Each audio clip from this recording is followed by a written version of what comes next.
cette année sur Cprint, Mimaki présente la nouvelle SWJ 320 EA qui est une imprimante à solvant à 3,20 m qui fait de la double quadrille.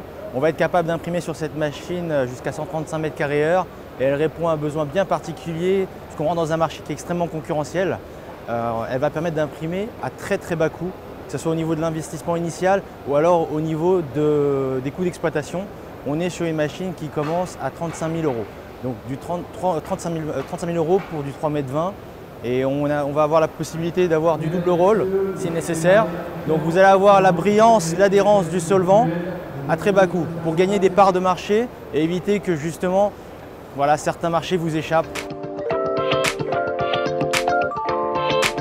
Alors cette nouvelle machine qui est juste derrière moi est la GFX 200 2513 EX.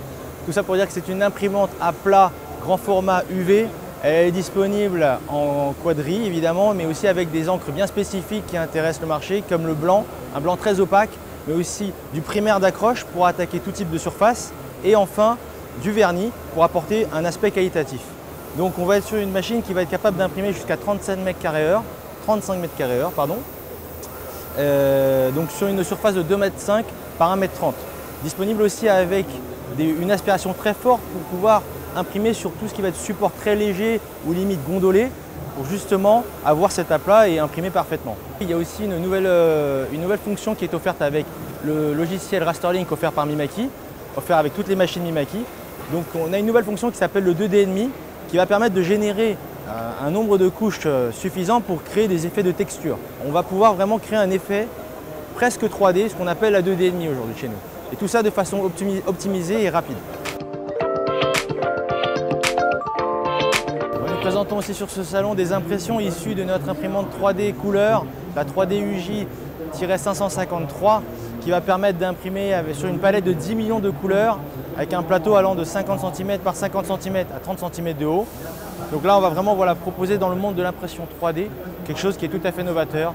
Mimaki veut vraiment démocratiser la couleur sur le monde de la 3D, étant justement un acteur majeur sur la partie impression, on va dire standard. Là, on vient s'attaquer au marché de la 3D avec justement un élément différenciateur aujourd'hui.